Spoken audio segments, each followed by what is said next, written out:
All right, does anybody have any questions before we start?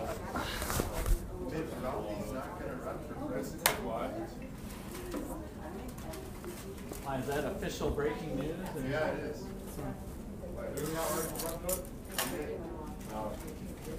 I thought that, yeah, that makes sense. I thought that he was officially done last week.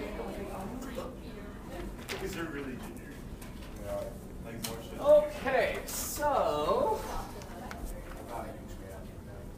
today we're going to do some exercises, make sure our brains got this adverse selection, moral hazard stuff in a quantifiable way. As we're passing around the free bag of cookies, I think we got more of that.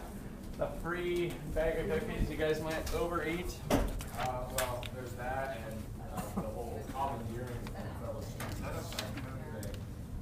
All right, so under the umbrella of asymmetric info, we had two problems of adverse selection and moral hazard.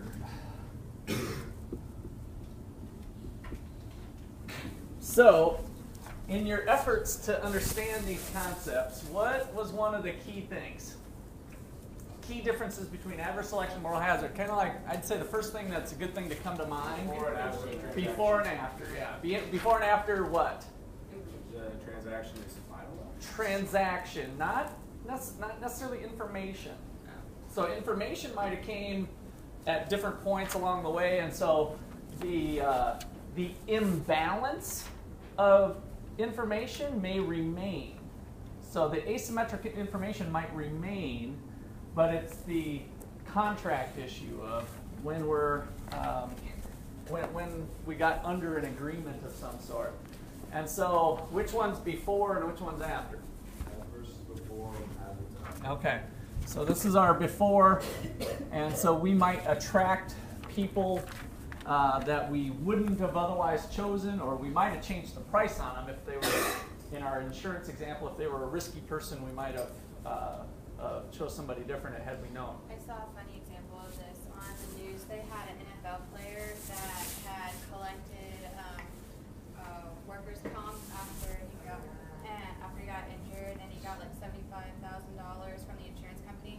And then he went on Survivor, and he was like just like dominating the game and like swimming down in the ocean and throwing. Because he's a professional athlete. Yeah, and so now the insurance company is suing him for his workers' comp because they're like, okay, you committed fraud, you weren't really injured. You're He was like 86% disabled.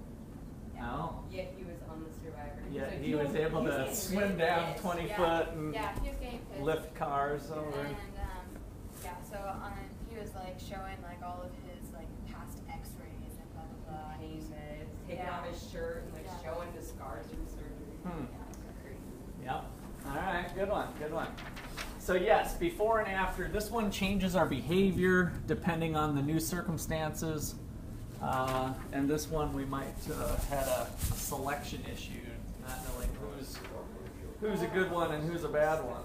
Why do we always end up coming back to insurance in this class? Because it's easy for us to grasp onto the uncertainty, and we're gonna actually get into a couple examples today that are non-insurance, but yeah, the risk kind of easy to understand, I think.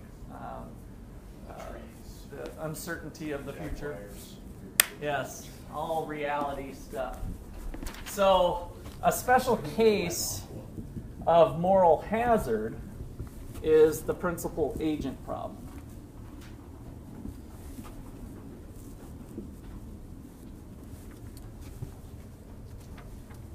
Now this is principal, as in P-A-L, the PAL, instead of the principle of economics, P-L-E. The principal agent problem. Okay, so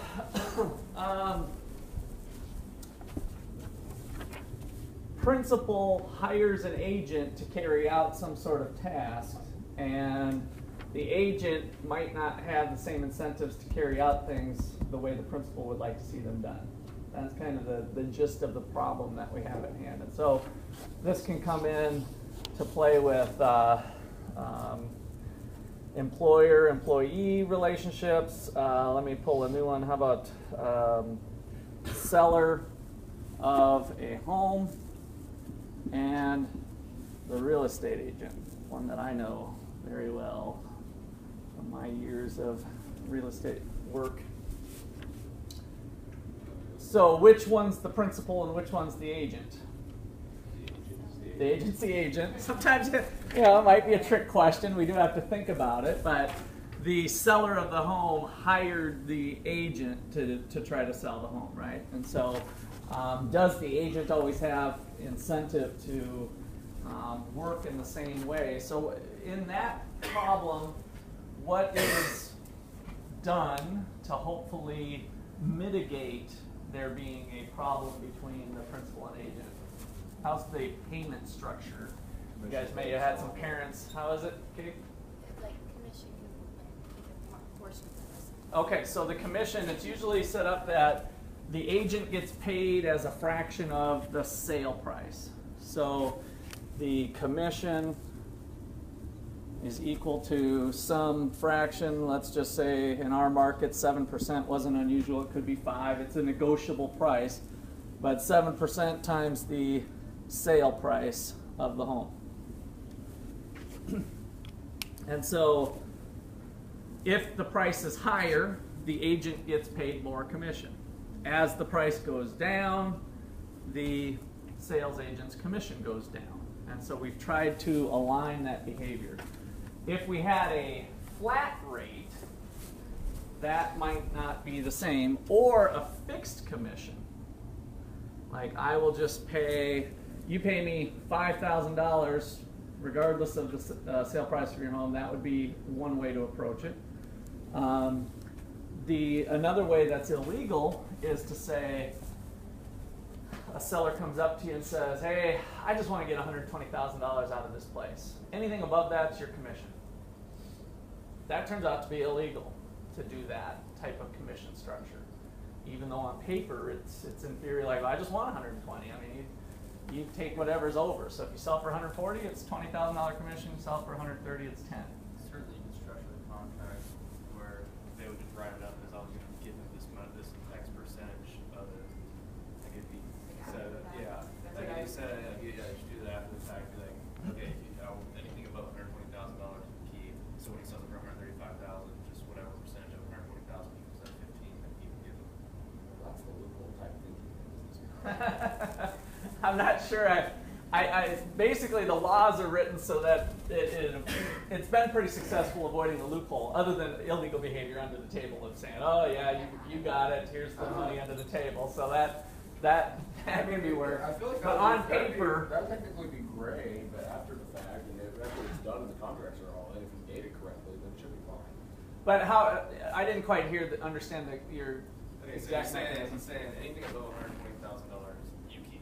Yeah. So then if he sells it for $135,000, you just basically say that I sold it for whatever, and the percentage. Oh, the percent. You just change the percentage of the commission and make it. Yeah. He makes that. So the brokerage agreement has to be agreed upon before you take agency. So there's a whole bunch of other laws anyway to get the place that before we start to sell the home, there's a certain amount of paperwork that has to be done. So that I mean, rate realistically, rate would be fixed.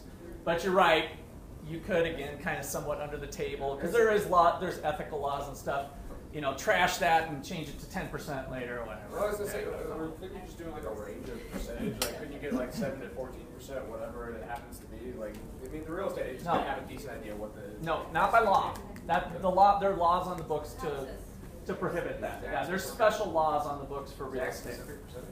And the reason there's specific laws on the books is that it's such a big ticket item, and that we're talking about homeowners that might be susceptible to unethical people, hopefully, that are thinking all these little schemes of how they might line their pockets. And that goes on all the time. So then Susie Q homeowner protests. The real estate agents have to carry an insurance policy for errors and omissions. It's called E&O insurance. And that they can sue them if they feel they got screwed later. And so if they went back and said, hey, you know, Adam, he sounded good and he talked a good game, and then before you know it, he crumpled up the paper and he put 11% on there, and and then you go to the real estate commission and you say, here's what went on, and then Susie Q is going to be reimbursed back from the errors and not to bring insurance back into this, but from the errors and omissions insurance is going to actually cover that policy. So then all the agents pay premiums to the errors and omissions insurance. They pool together money to kind of keep out the riffraff. Eventually your license will be taken away and you won't be selling real estate in the state anymore. So that's kind of the, I don't know why we got so deep into that, but it's actually a good topic though. I mean, that brings up a lot of the issues that we see with the principal agent problem. It can get complex. So I'm curious, were you ever guilty of being one of the real estate agents that was like, well, we could sell this for 10,000 more, but I'd rather go to this next deal. So I'm just going to take this. No, I don't think so the way you're characterizing that. But I have been sued before, so I had to get. No, like we were talking. The place ended up burning down. They thought it was my fault that I didn't point out the electrical, and so they sued, and my errors and emissions insurance covered their claim. Was it Freakonomics that was talking about that? Well, I was going to bring that back to Freakonomics here. Is that does this perfectly avoid the principal agent problem? No, because of what Michael just said. Like no, the benefit, that's not what he brings up in the book. He talks about the benefit to holding on to it one more week and getting, X amount more isn't beneficial to the real estate agent. Yeah, that's right. It was kind of a time value that this amount isn't enough to induce the agent to correct their behavior of selling it too cheap. Yeah. And not maybe holding out for a better price. I was just asking if you were ever considering yourself guilty of not holding out. No. My clients kept coming back because they got the Russ McCullough Cadillac service every time. So, we discussed last time on Wednesday that loyalty basically means nothing, and that you can easily take advantage of people through loyalty. Wait a second, that's maybe I'm not liking the lenses that you're using as you read and filter through the material. You should be very proud that one has such good memory of the material. This is like 3 different classes worth of stuff, and 2 are using our economics and our entrepreneurial opportunities to ask such good questions. All right, so let me pull you back to the Freakonomics thing just for a second, because this has got insightful. $100,000 house. How big's the commission? $7,000. Now, if the price is negotiated down to $97,000, if the offer comes in at $97,000, how much less commission does the agent get? Like $300. Yeah, roughly, just to kind of get you the feel of this. And so the amount of difference now to the seller, that's $3,000 today. Like that's a big chunk to the seller, but to the agent, if they get talked down $3,000, who cares? Let's get this deal done, move on to the next deal, because it takes time to work through negotiations, and there's a lot of additional cost to the agent to work the deal harder than it is the benefit of this little incremental $200, $300 to squeeze out the last dollar. So you have to have agents like me who just got kicks out of thinking if I could get a little bit more out of them. I just wanted to squeeze, if I'm representing the seller, I wanted to take that buyer to the highest price they were willing to pay. So my sellers, hopefully and by the way, a lot of times with this, the sellers were willing to take 97. And so I would say to them, hey, we're going to get you, we'll get you the 97 for sure, but let me try. We're not going to lose them if we throw out 98 or I work the deal, and I'd usually end up getting them another 500, 1,000, 1,500.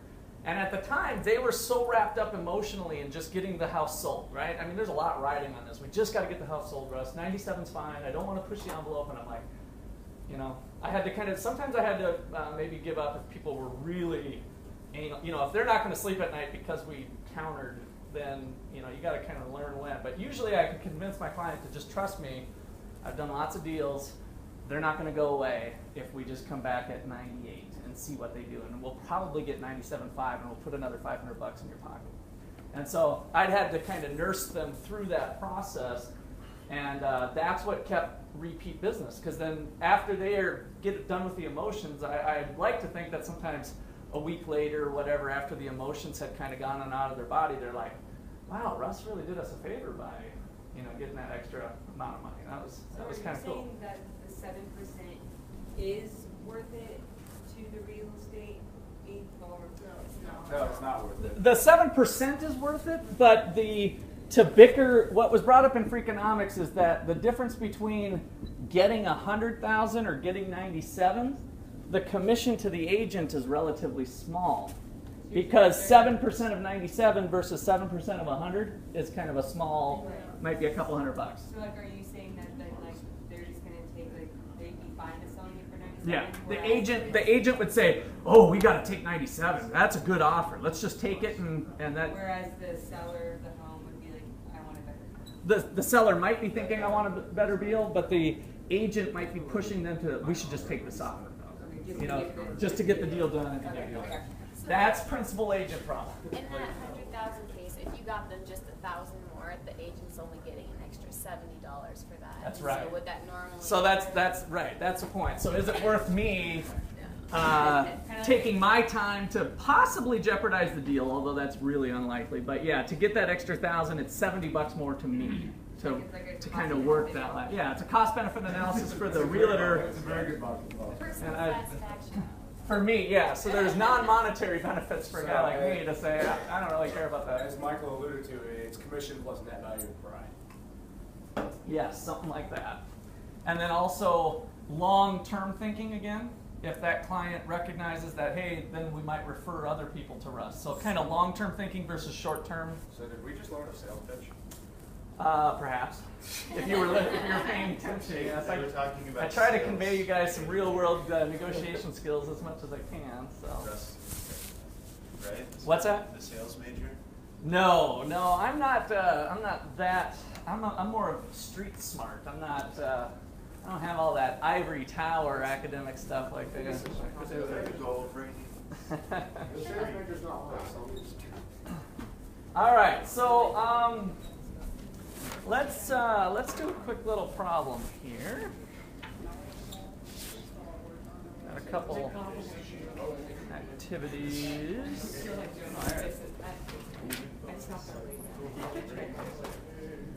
Okay, so this is a little case study of an auction service called ASI. This is a real life case, by the way. I did not get this from our book. This is from a different book. And it's kind of runs similar, I guess, to a real estate deal. There should be extra at this one. So ASI employed some art experts. So ASI is the company. Some owner has employed art experts with a flat salary to convince owners of valuable art to use auction services to sell their artwork. The auction house profited by charging the art owners a percentage of the sale price at auction. So kind of similar to our real estate example here. This percentage was negotiated by the young art experts. A problem arose. The negotiated prices, the commissions, which were supposed to be between 10% and 30%, were consistently low, near 10%. The CEO of ASI began investigating this phenomenon and found that the art experts were trading. They hired young Adam Hasty and John Oxley, and they found out that the art experts were trading low prices for kickbacks from the art owner. What are the possible solutions for this problem? Okay, it's a percentage of commission on the first place, and so we don't have to get our kickback from the owner. Okay? Well, I mean, the art experts aren't making any more money from doing the deal or anything like that, so. Okay, yeah. So we got the flat salary, right? Yeah, there you have your problem. And how could we restructure it? You said commission, but give me a little more details. I mean, does it have to be all commission? No, percentage base of the extra commission that the art house is supposed to get. You get a percentage of that. Okay, so it could be You could add that. to some flat sort of salary. flat plus percent, right? So there could be some percent commission somehow going. That would be one way to start to tackle it. Now, as we start to think about the flat versus commission, which one gets the better commission negotiated? The more we slide the spectrum to this, or the more we come back to here? Yeah. All right, so that's always a hard thing. Now, as we start to slide more and more to commission, what might be a problem we'll find when we get away from the flat offerings? As an owner of a business now, we're trying to think of these young art experts. As I start to shift, the economist in us might say, oh, we'll just shift it all to commission. But what might you do as you get away from a flat salary? People that can't do deals don't get a job. Possibly people who don't do deals. People are concerned on that aspect of it, and you get people who are trying to dump stuff as quick as possible, kind of like the commission deal from. Right, it could be similar there. They might be holding out for the higher, so like they'll be waiting for those higher prices, and then if the artist doesn't agree to pay that commission, then I don't know, the house can see less art. See less volume come through their doors, possibly. What about the young artist who is risk averse? Are they going to like a 100% commission deal?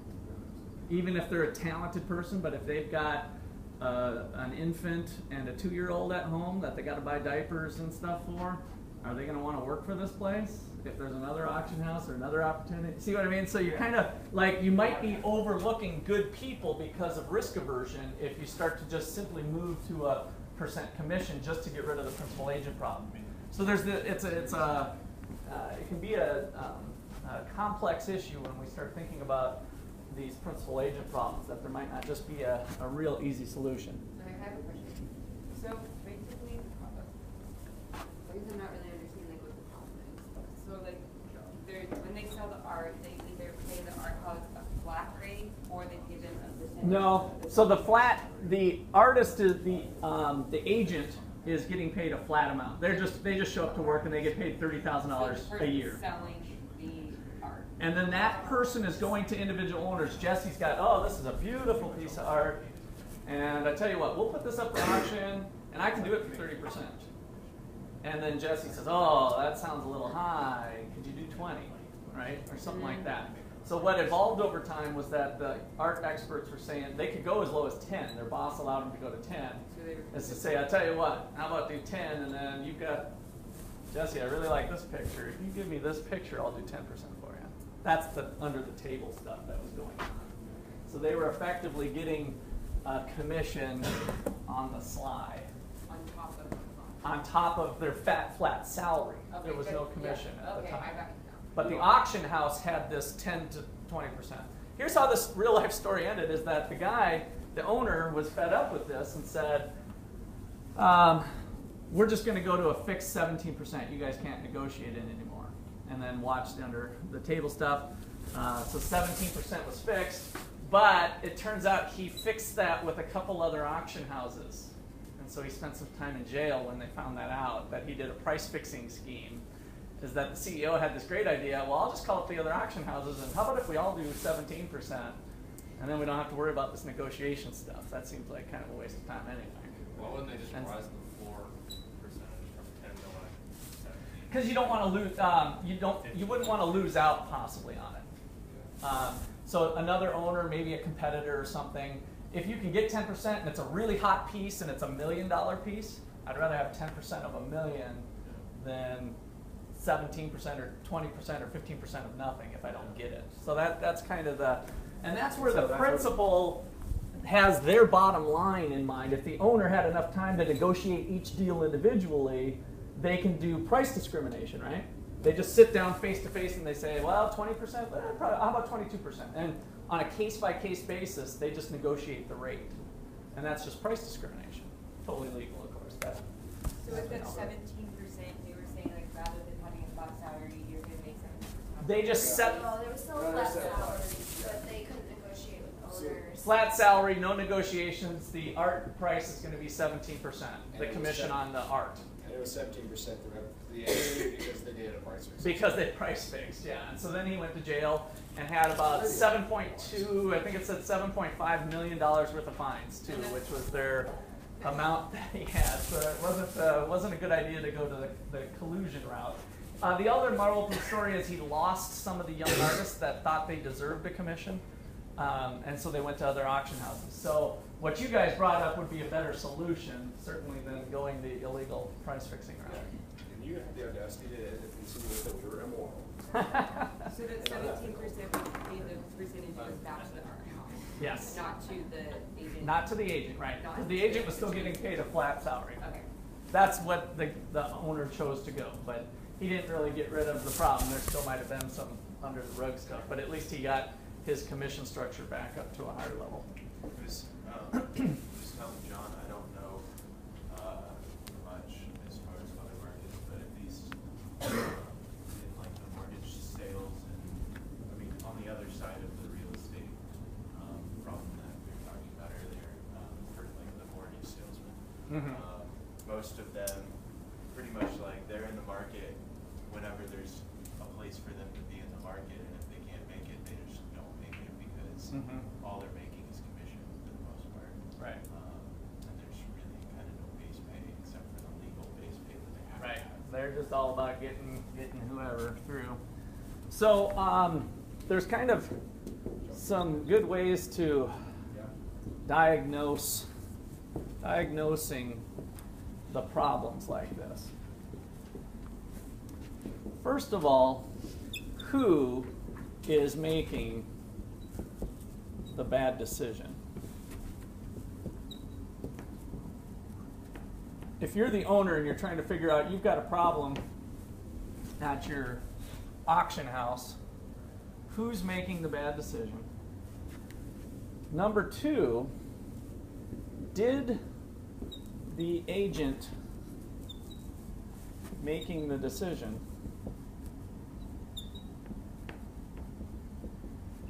have enough information to make a good one?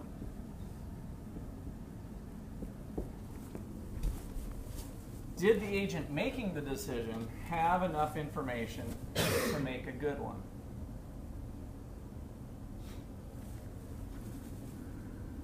And then the third question to think about, were the incentives in place for the agent to make a good decision?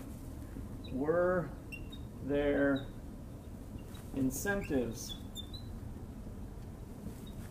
in place for the agent to make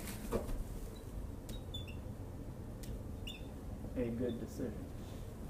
Wouldn't another step be deciding what the good decision was? Because it depending on the person.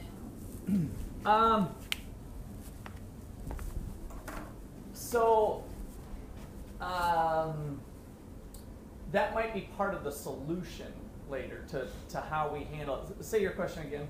Like, how do you decide the difference between a bad and a good decision? Oh, okay. Basically, is what Okay, so the problem, just sticking to this little case here, we have this problem that my rates seem to be near 10% all the time. I'm not ever getting 20 to 30, right? So that's the problem. Who's making that decision? The agents are choosing the commission amount. So we're just going to try to figure out that solution. The good solution would have been expecting an average of 20% or something if it's 10 to 20, or we expect that on average our commission rate should come in at least higher than 10 sometimes. So what about questions 2 and 3 with this case? Did the agent making the decision have enough information to make a good one? Yeah. So how so? I agree. The agent, as in the young art experts, right? Yeah. Yeah, they have the information based on their pay and based on how the pay structure of the company is going. It's just And not even so much the pay structure, but they're an art expert, so they can look at this calculator and say, wow, this was found in 1875. This is a fascinating piece that's found from the blah, blah, blah, blah, blah. You know, they understand the industry. Yeah. The information was needed to place a value, expected sale price, on that piece Okay, of so art. basically Tuesday, in essence, is trying to avoid limits. Possibly, yeah. So we're trying to diagnose the problem. Was it a information problem? The solution to the problem would be different if the agent didn't have enough information. then the answer might be, oh, well, we need young agents that go through a training process, that they're better educated about art before they get in, right? So the solution would have been different if the answer to that would have been different. Chelsea? Well, I think they had enough information like with the art, and then obviously they had enough information legally that they knew what they were doing. Yeah, right. That was kind of a reflection of that too. So were there incentives in place for the agent to make the right decision? Not with the flat salary. So this is just kind of 3 basic questions that you can take a principal agent problem or where somebody's making decisions and kind of hone in, where's the problem? Is it with information or is it with, and then who's the problem? And sometimes if it's complex enough, you might have to go through a few layers of who's really at the problem, at the heart of the problem, and then kind of get into questions 2 and 3. So then you would, once you had, because like with the exam you gave us, with step 3 you decided that it was because of the flat salary, so would you go back to 1 and like who decided the flat salary? Yeah, exactly. Yeah, that's right. Well, who decided the flat salary? Could that, how did that pay get determined? Are we always assuming that the currency or the money is the incentive, not like the risk of going to jail or? Right. No, that's absolutely right. It could be other things other than money, for sure. Yep. Maybe it's something to do with not having childcare at work. I'm just trying to think of something that might be non-monetary of why are my workers not productive? Well, they're worried about their kids that they have to pick up from school. And maybe I could come up with, after going through that process of why are we consistently low productivity at 3 p.m.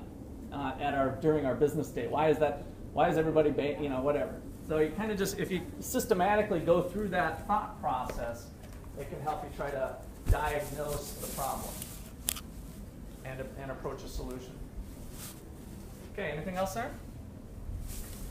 All right, got some back of the chapter problems to hit. What is our Next Sunday. Next a week from no homework on Super Bowl Sunday. I planned that perfectly. Yeah, it's like the. I had incentives aligned.